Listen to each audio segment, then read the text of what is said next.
एक ऐसा अंतर्राष्ट्रीय ख्याति प्राप्त मानव जो गुरु प्रेरणा से पिछले 20 वर्षों से वानप्रस्थ जीवन जीते हुए 24 घंटे मानवता की सेवा में संलग्न है। एक ऐसा मानव जो अभी राष्ट्रीय, अंतर्राष्ट्रीय टीवी चैनलों पर 7,500 एपिसोड के माध्यम से सनातन सत्य, आत्मविज्ञान एवं पुनरुत्थान, व्यवहार एवं निश्चय जगत के जीवनोपयोगी विषयों पर हृदय स्पर्शी प्रवचन कर चुका है। उस मानव का नाम है महात्मा उपासक प्रोफेसर डॉक्टर सोहन राज तातेड़। प्रोफेसर तातेड़ द्वारा योग, दर्शन, शिक्षा विषयों पर रचित पीएचडी स्तर के 250 शोध ग्रंथ भारत के 100 प्रतिष्ठित विश्वविद्यालयों में शोधार्थी पढ़ रहे हैं तथा वे सभी शोध ग्रंथ वहां की सेंट्रल लाइब्रेरियों में उपलब्ध हैं। महात्मा सोहन राज ने अभी तक हजारों स्कूलों, कॉलेजों, विश्वविद्यालयों एवं संस्थाओं में सेमिनार, वर्कशॉप, कैंप लगाकर लाखों विद्यार्थियों को योग, दर्शन, शिक्षा का प्रशिक्षण देकर उन्हें सुसंस्कारित किया। डॉक्टर तातेड़ ने भारतीय संस्कृति उत्थान के 4,000 से अधिक समसामयिक विषयों पर आर्टिकल लिखकर ऑनलाइन जर्नल, पत्रिकाओं, वेबसाइट्स पर प्रकाशित किया, जिसका उपयोग लाखों पाठक कर रहे हैं। उपासक तातेड़ के 5,000 से अधिक आज का सुविचार, आज का शुभ संदेश, आज का मंगल भावना योग आदि चिंतन websites, Twitter, blogger, Facebook, YouTube माध्यमों से लाखों लोग अपना जीवन निर्माण कर रहे हैं। मानवता के मसीहा ऐसे महामानव महात्मा सोहन राज तातेड़ के प्रोफाइल को अभी तक विश्व के 20 लाख दर्शक यूट्यूब पर, 12 लाख गूगल पर एवं लाखों दर्शक फेसबुक, ब्लॉगर, ट्विटर और इंस्टाग्राम पर देख चुके हैं।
आइए, सुनिए, देखिए, समझिए सनातन सत्य। जैसी दृष्टि वैसी सृष्टि, दृष्टि विज्ञान, कुदरत, कुदरती रचना एवं कुदरत के कानून से शाश्वत सुख की प्राप्ति।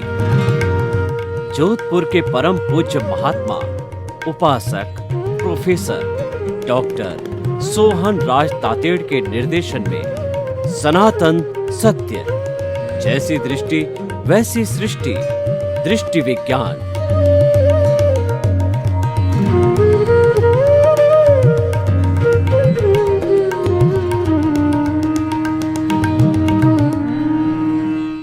भाई और बहनों, मातृशक्ति को नमन। स्टूडियो में आपका हार्दिक स्वागत, अभिनंदन, सत्कार है। आत्मविज्ञान, साइंस ऑफ द सोल कार्यक्रम के अंतर्गत हम आपको राइट विजन, राइट थिंकिंग, सही दृष्टि, सही सोच के अधीन आपको कुदरत, कुदरती रचना और कुदरत का कानून बता करके आपको हम सनातन सत्य बताना चाहते हैं। व्हाट इज अल्टीमेट ट्रुथ, जो आखिरी जो सार्वभौम सत्य क्या है, कुदरत का कानून क्या है, वो हम आपको बताना चाहते हैं, ताकि कि आप एक अच्छे इंसान बन सको और आपके मानव तन की सार्थकता ले सको। ये सारा कार्य जो है हम अलग अलग विषयों के माध्यम से करते हैं। तो आज हमारा बहुत ही सुंदर एपिसोड लेकर हम आपके सामने प्रस्तुत हुए हैं। आज हमारा विषय जो है क्षायिक और क्षायोपश्मिक भाव। देखिए, जो 5 तरह के हमने भाव बताए, तो हमने 2 भावों की पहले जो है व्याख्या कर दी। अब 2 भाव हमारे सामने और आ रहे हैं। क्षायिक और क्षायोपश्मिक भाव है वो चेतना की जो है शक्ति, वो भाव है, वह चेतना की अभिव्यक्ति वो भाव है।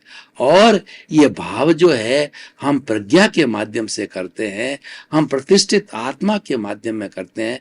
देखिए, प्रतिष्ठित आत्मा को समझना बहुत जरूरी है कि प्रतिष्ठित आत्मा होती है, वह उसके 2 किनारे हैं। एक किनारा प्रज्ञा का किनारा है और एक जो किनारा है वो चार्जिंग पॉइंट है। प्रज्ञा का जो किनारा होगा वो भाव शक्ति है। वह जो वो भाव डालेगी, जैसे जैसे अच्छे अच्छे भाव डालेगी, उसके अनुरूप जो है अगले जन्म में जाके उसको द्रव्य भाव होंगे।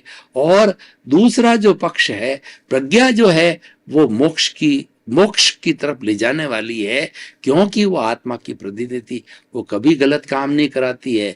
और दूसरी तरफ जो हमारा चार्जिंग चल रहा है वो अज्ञा है, वो सारा राग द्वेष से जुड़ा हुआ है। इसमें राग द्वेष नहीं है, प्रज्ञा में राग द्वेष नहीं है, प्रज्ञा में समता है। अज्ञा में राग द्वेष है, तो राग द्वेष को जन्म देता है। तो ये चार्जिंग पॉइंट जो है वह पुनः चार्ज होता रहता है और राग द्वेष घटता बढ़ता रहता है और ये राग द्वेष का संसार चलता रहता है। उसी को हम कॉजल बॉडी, कार्बन शरीर कहते हैं। और उसके बाद के अंदर जो है वही राग द्वेष अगले जन्म का कारण बनता है। और ये जो हमारे भाव हैं, ये प्रशस्त भाव कराते हैं। यही पुरुषार्थ है। प्रज्ञा जो कराती है वह पुरुषार्थ है, लेकिन होता है ये प्रतिष्ठित आत्मा के साथ। क्यों? कि प्रज्ञा के अंदर जो है चेतना की शक्ति है, प्रज्ञा में जड़ की शक्ति नहीं है। और हमारी जो प्रतिष्ठित आत्मा है वो एक तरह से जड़ की शक्ति वाली है, वो मिश्र चेतन है, क्योंकि वो आत्मा से शक्ति लेकर के मिश्र चेतन बन गई, लेकिन वास्तव के अंदर वह प्रतिष्ठा करने वाली एक जड़ पदार्थ है। तो अच्छे भाव बनाना है, ये प्रज्ञा क्या और होता आत्मा के द्वारा ही है। और दूसरा राग द्वेष वाला बुरे भाव करने वाला चार्जिंग होता है। एक होती है हमारी मैकेनिकल जो है प्रतिष्ठित आत्मा, वो सारा डिस्चार्ज है। हमारे जन्म से मृत्यु तक जो है उदय भाव जितना भी है, जितना प्रारब्ध है, वो मैकेनिकल आत्मा कहिए या मैकेनिकल प्रतिष्ठित आत्मा, कुछ भी कहिए, वो सारी वो बिल्कुल अलग चीज है। उसका काम प्योरली डिस्चार्ज है। चार्ज करने वाली 2 रूप के अंदर होती है, वो प्रज्ञा का किनारा और जो राग द्वेष अज्ञा का किनारा, अज्ञा का पाला और प्रज्ञा का पाला। तो भाई और बहनों, हम भाव की बात कर रहे थे, तो भाव 2 तरह के होते हैं, क्षायिक भाव और क्षायोपश्मिक भाव। पहले हम क्षायोपश्मिक को समझे। क्षय प्लस उपशम, इसका अर्थ होता है कि जो हमने भाव पूर्व जन्म के अंदर किए हैं और इस जन्म में जो द्रव्य कर्म बन के आ रहा है उसका क्षय हो रहा है, उसको हम पूर्व जन्म के अंदर क्षय होने वाले भाव डाल के करते हैं, अच्छे भाव लेके आते हैं, तो वो क्षायिक भाव कहलाते हैं। और इस जन्म के अंदर जब वो क्षायिक भावों का उदय होता है, तो वो क्षायिक भाव होते हैं, कभी कभी समाप्त नहीं होने वाले होते हैं, और वो अच्छे भाव होते हैं, वो हमें मोक्ष की ओर ले जाने वाले होते हैं। तो वो भावों का यानी कर्मों का क्षय होना है, वो क्षायिक भाव कहलाता है। और जो है वो जब क्षायिक भाव, जब जो क्षायिक रूप में हम आ जाते हैं, तो वो हमारा जीवन जो है वो शुद्ध रूप हो जाता है। शुभ और अशुभ से शुभ है वह हमारा जो है वो द्रव्य पक्ष जो शुभ का है वो है हमारा पुण्योदय, और अशुभ पक्ष है वो पाप उदय, शुभ और अशुभ से ऊपर जो होता है वो क्षायिक भाव कहलाता है।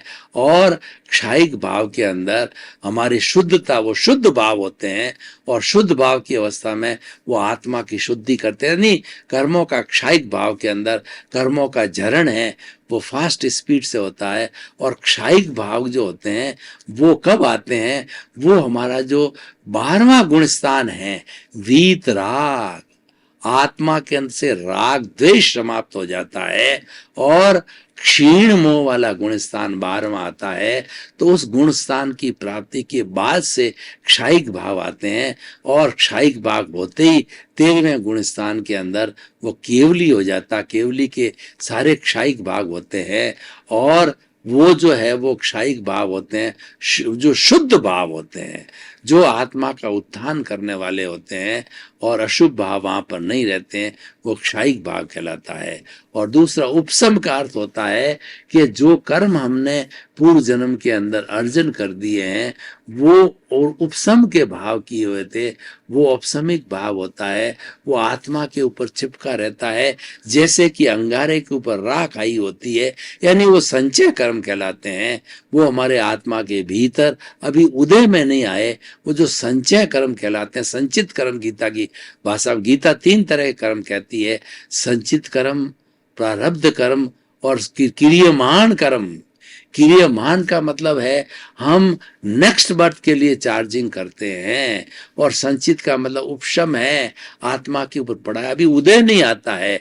और जो एक होता है प्रारब्ध होता है, उदय काल होता है, राइज होता है, प्रारब्ध कहलाता है। और जो आत्मा के ऊपर खीरे के ऊपर राख पड़ी हुई जैसे होती है उसको उपशम बोलते हैं। वो किसी तरह का ट्रबल नहीं करती है, ट्रबल जो करती है वो उदय भाव करता है, सुख के रूप में भी हो सकता है और दुख के रूप में भी हो सकता है। वो सारा जो है उदय भाव कहलाता है, और वो औदैहिक भाव कहलाता है। और उपशम जो है मतलब पड़ा रहना, आत्मा के ऊपर पड़ा रहना। और क्षायिक होता है, वह क्षायिक की स्थिति आने पर हमेशा शुभ भाव होते हैं, और हमेशा जो है वो कर्मों का क्षय होता रहता है। अशुभ भाव आते हैं, वो शुद्ध शुद्ध शुभ अशुभ के ऊपर की अवस्था शुद्ध होती है, वो क्षायिक अवस्था कहलाती है। तो इस तरह से क्षायिक और जो है क्षायोपश्मिक भाव, क्षायोपश्मिक भाव में क्या होता है, कर्मों का कभी उपशम होता है, आत्मा के ऊपर पड़े रहते हैं, और कभी उसका क्षय होता है, उदय में आकर के उदय आने वाला हर एक का क्षय होता रहता है। तो औपशमिक क्षयोपशम में क्या होता है, कभी उपशम कभी क्षय, कभी उपशम कभी क्षय, और क्षायिक के अंदर उपशम नहीं रहता है। इसलिए 2 कैटेगरी अलग अलग कर दी। नॉर्मल व्यक्ति के क्षोपशम चला, क्षयोपशमिक चलता रहता भावों का, और जो लोग 12वें गुण स्थान और उसको पार कर जाते हैं उनके केवल क्षायिक भाव होते हैं, उनकी इरियापतिक होती है, उनके जो कर्मों का बंधन होता है इतना क्षणिक होता है, एक क्षण में कर्म का शुभ कर्म का बंध हुआ, और दूसरे क्षण जो है दूसरे समय में वो जो कर्म जो है झड़ जाता है, उसको इरियापतिक बोला जाता है। नहीं के बराबर एक प्रक्रिया है, क्योंकि शरीर है, जब तक शरीर है वह वेदनीय, आयुष्य, नाम और गोत्र सब जड़े हुए रहते हैं। लेकिन ये जो नाम, जो हमारा आयुष्य कर्म होता है वो तो पूरा जो एंड तक चलेगा, और जो दूसरे इरियापतिक में दूसरे जो शुभ होते हैं, नाम, गोत्र और जो है वो अपना जो वेदनीय, उनके शुभ होता है, उनके वेदना नहीं होती है, लेकिन वो शुभ होने के कारण कर्म तो है ही है, एक समय के अंदर मंदिर, दूसरे में झड़ गए, क्योंकि शरीर मौजूद है।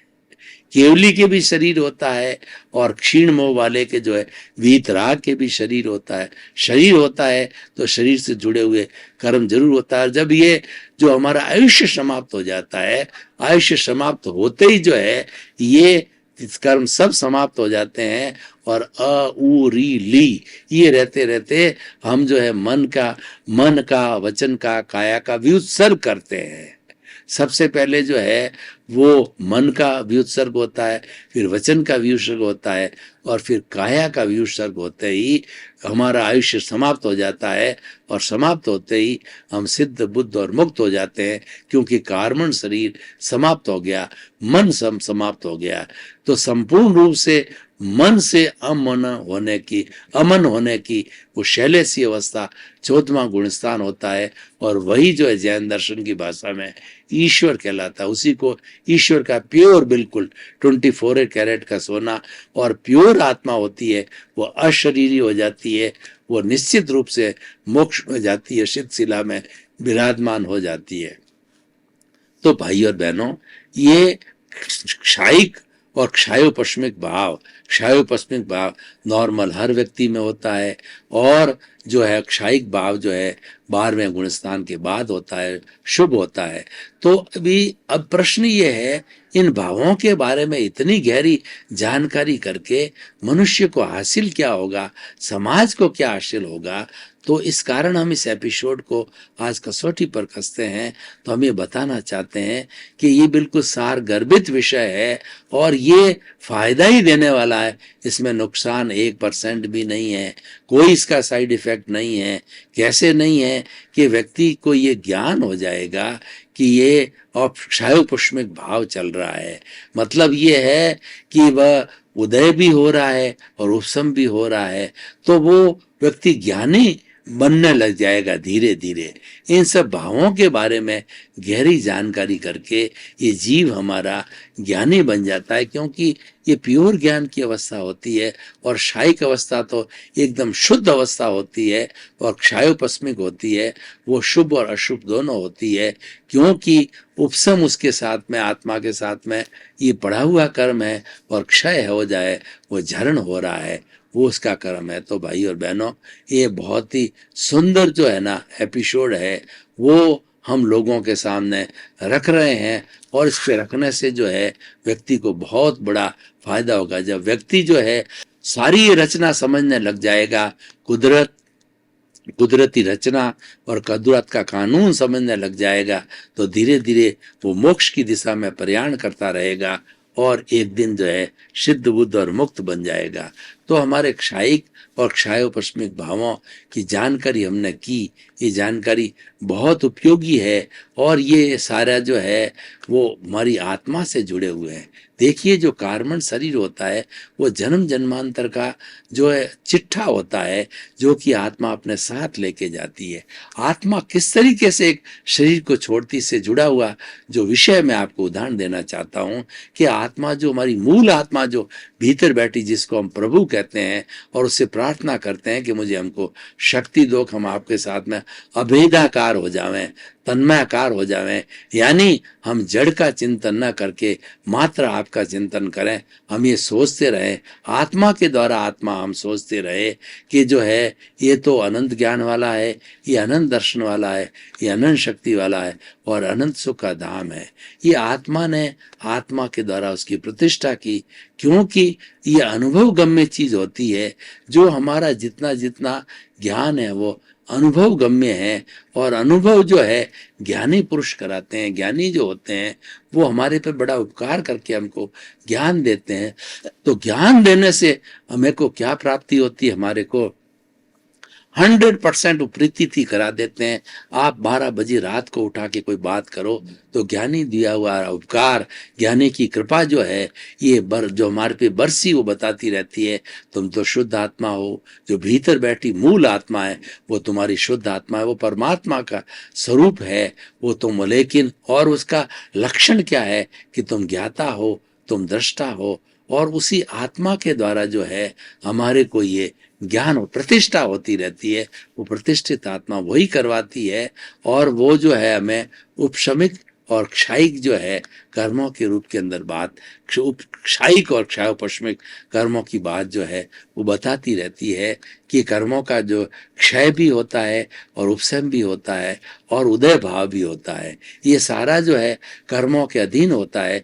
लेकिन ये सारा जितना भी कर्म का सिद्धांत है, कर्म है वो जड़ है, लेकिन क्या हम चेतन हैं? हमारा देखिए इस शरीर का मिश्रण है, वो मिश्र चेतन है। क्योंकि जो है ये जो शरीर है प्योर जड़ है, और आत्मा तो इसके भीतर जो विराजमान है, जिसकी साक्षी से ये शरीर बोल रहा है, तो मिस्र चेतन हो गया। क्योंकि आत्मा को अनंत चित्तों वाला कहा गया है। आत्मा एक एक कोशिका को जो है अपने चित्त देती है, अपनी एनर्जी देती है, तभी एक एक कोशिका जो है एनर्जाइज हो जाती है, एक्टिवेट हो जाती है, और ये शरीर पूरा एक्टिवेट होकर के और ये जो है आत्मवत सा बन जाता है, क्योंकि उसको आत्मा की शक्ति मिल जाती है। तो इस तरीके से हम ये आसानी से जो इस एपिसोड के माध्यम से समझ सकते हैं कि हमारा जितना भी है जो क्षायिक और क्षयोपशमिक भाव है, उसका संबंध जो है हमारे पूरे चिंतन के साथ जुड़ा हुआ रहता है। और ये वर्गीकरण अगर पांचों ही वो भावों का वर्गीकरण हमारे सामने नहीं होगा, तो हम किस तरह, हम कैसे जजमेंट करेंगे कि हमारे अच्छे भावों का हमने अर्जन किया है और बुरे भावों को हमने छोड़ा है। अच्छे भाव हमारे जो उपादेय हैं और जो छोड़े गए भाव है हमारे हे हैं। तो इसीलिए ये हमारा हे गे और उपादेय चलता रहेगा, लेकिन आत्मा की जो कि विशुद्ध आत्मा है और उसकी हाजिरी से ये सारा कार्य कर रहा है, और ये जड़ जड़ के साथ में कर रहा है, और एक जड़ का जवाब दूसरे जड़ से है, वही करवाते हैं और वही उसका अनुमोदन करते हैं। लेकिन हमें तो हमेशा जो है चेतना के पक्ष में रहना चाहिए कि मैं तो शुद्ध आत्मा हूँ, ये तो जड़ का काम है, ये हो रहा है, मैं कर नहीं रहा हूँ, ये तो करने वाला कर रहा है, व्यवस्थित शक्ति उसको करवा रही है, संजोग व्यवस्थित शक्ति भेज रही है, क्योंकि ये जैसा उपादान लेके आया था। और ये सर्कमस्टेंशियल जो साइंटिफिक सर्कमस्टेंशियल एविडेंसेज है, ये जो है जैसा जैसा व्यक्ति का कर्मों का बंधन होता है, उसके अनुरूप जो है वो ये व्यवस्था जुटाती है, संजोग जुटाती है, और ये काम होता रहता है। तो भाई और बहनों, जो आज हमने विषय लिया है कि क्षायिक और जो है क्षयोपशमिक भाव जो है, ये हमारे दोनों के बहुत ही सुंदर एपिसोड है। इसको समझने से हमारे भीतर जो है शुद्धिकरण होगा और हम रियल ट्रुथ को प्राप्त करेंगे। और व्यक्ति जब रियल ट्रुथ को प्राप्त कर लेता है तो उसको सम्यक दर्शन मिल जाता है, उसको राइट विजन मिल जाता है, उसके तहत उसकी मोक्ष की नींव जग जाती है, और हमेशा आने वाले भवों के अंदर वो अच्छा चिंतन करेगा, क्योंकि अच्छे बीज का वपन हो गया है और उस बीज के अनुसार जो है उसका कार्य चलता रहेगा। तो भाई और बहनों, हम निष्कर्ष की भाषा में बात करें तो हमारा जो 5 तो तरह के जो भावों का काम है, बहुत ही सुंदर व्याख्या है, और ये भाव पक्ष होता है, वही हमारे अगले जन्म को डिसाइड करता है। उस भावों के द्वारा ही जो है कर्मो द्रव्य कर्म बनते अगले जन्म में जाकर के, और अलग जन्म के अंदर वो भुगतने के लिए एक स्थान बनाते हैं। तो इस तरीके से हम जो है ये क्षायिक और क्षयोपशमी भावों की सारी हमने व्याख्या की। तो ये हमारे आत्मसात होना चाहिए, ये हमें समझना चाहिए कि ये सारे भाव जो है आगे जाकर के अगले बर्थ के अंदर द्रव्य कर्म बनते हैं, और ये द्रव्य कर्म ही आदमी को सुख दुख की, जब उदय काल आता है, प्रारंभ होता है, तो सुख दुख की अनुभूति कराते हैं। तो व्यक्ति जो है ये क्षायिक और क्षयोपशमिक भावों को जान करके ये अपने आप में एक निर्णय ले लेगा कि हमें हमेशा जो है वो किसी के प्रति बुरे भाव नहीं करने हैं, किसी के को दोषित नहीं देखना है। क्योंकि अगर हमारे कोई दोषी दिखाई दिया या किसी के प्रति बुरे भाव दिखाई दिए तो वो उसके नहीं है, ये मेरे द्वारा किए गए हैं, और मेरे कारण ये निमित्त रूप के अंदर ये हाजिर हुए थे, ये तो मेरे उपकारी हैं सब कराने वाला। तो उसको उपकारी मान करके, और जो कुछ भी उसका जो औपशमिक और क्षयोपशमिक भाव है वो हमें स्वीकार करना चाहिए, और वही आगे जाकर के द्रव्य कर्म बन करके हमें जो है वो सुख दुख की अनुभूति कराते हैं। तो भाई और बहनों, हम ये कहना चाहते हैं कि जो कर्म विज्ञान है वो हमारे आत्मविज्ञान से जुड़ा हुआ है, वो इतना परफेक्ट है कि ये 24 घंटे काम करने के बाद भी उसमें बिल्कुल गलती नहीं होती है, क्योंकि ये पूरा सारा निष्पक्ष जो है वो काम जो है हमारे दृष्टि विज्ञान के अनुसार होता है, हमारा कर्म सिद्धांत उस पर लागू होता है। तो हमारा दायित्व बनता है कि हम शुभ कर्मों का अर्जन करें, अशुभ को छोड़ें, और शुभ अशुभ से करते करते हम शुद्ध अवस्था के अंदर आए। जब शुभ और अशुभ जो चल रहा है ये तो अपना कार्य भीतर चलता रहता है, लेकिन हमारी शुद्ध की जो अवस्था होती है वो ज्ञाता दृष्टा भाव की अवस्था होती है, हमें मुक्ति में ले जाने वाला होती है। और हम 24 आवर्स जो है हम उस आत्मा से जुड़े हुए, उसके शुभ भावों से। भाई और बहनों, आपका बहुत बहुत धन्यवाद। आप आत्मविज्ञान कार्यक्रम बराबर देख रहे हो और देखते रहना। आत्मविज्ञान कार्यक्रम के अंदर आपको अपने भविष्य के जीवन के निर्माण की बहुत अच्छी सामग्री मिल जाती है, क्योंकि हमारा जो ये आत्मविज्ञान कार्यक्रम बनाया गया है वो आत्मा को केंद्र में रख के बनाया गया है। और जहाँ पर आत्मा केंद्र में होती है और वही इस जीवन का संचालन करने वाली होती है, तो उसका हर कार्य जो अच्छा होता है, संतुलित होता है। और हमारा उद्देश्य भी है सर्वे भवन्तु सुखिनः सर्वे भवन्तु निरामया, जगत के सब जीवों को सुख मिले, शांति मिले, आनंद मिले और मुक्ति मिले। आपके प्रति बहुत बहुत शुभकामनाएं।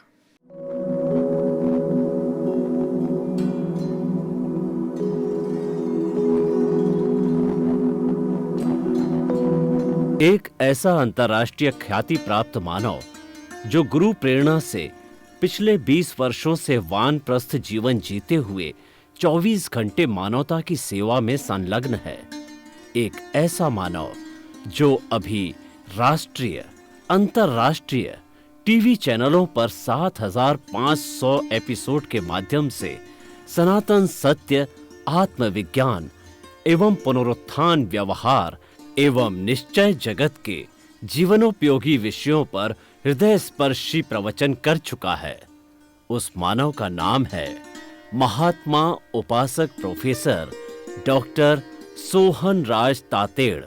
प्रोफेसर तातेड़ द्वारा योग, दर्शन, शिक्षा विषयों पर रचित पीएचडी स्तर के 250 शोध ग्रंथ भारत के 100 प्रतिष्ठित विश्वविद्यालयों में शोधार्थी पढ़ रहे हैं तथा वे सभी शोध ग्रंथ वहां की सेंट्रल लाइब्रेरियों में उपलब्ध हैं।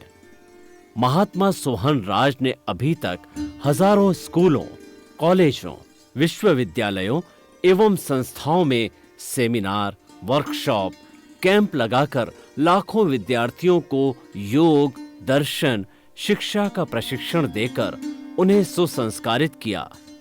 डॉक्टर तातेड़ ने भारतीय संस्कृति उत्थान के 4000 से अधिक समसामयिक विषयों पर आर्टिकल लिखकर ऑनलाइन जर्नल, पत्रिकाओं, वेबसाइट्स पर प्रकाशित किया, जिसका उपयोग लाखों पाठक कर रहे हैं।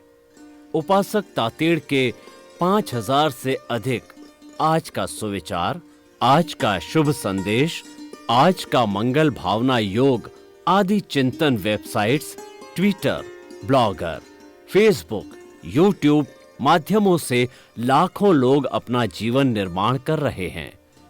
मानवता के मसीहा ऐसे महामानव महात्मा सोहन राज तातेड़ के प्रोफाइल को अभी तक विश्व के 20 लाख दर्शक यूट्यूब पर, 12 लाख गूगल पर एवं लाखों दर्शक फेसबुक, ब्लॉगर, ट्विटर और इंस्टाग्राम पर देख चुके हैं।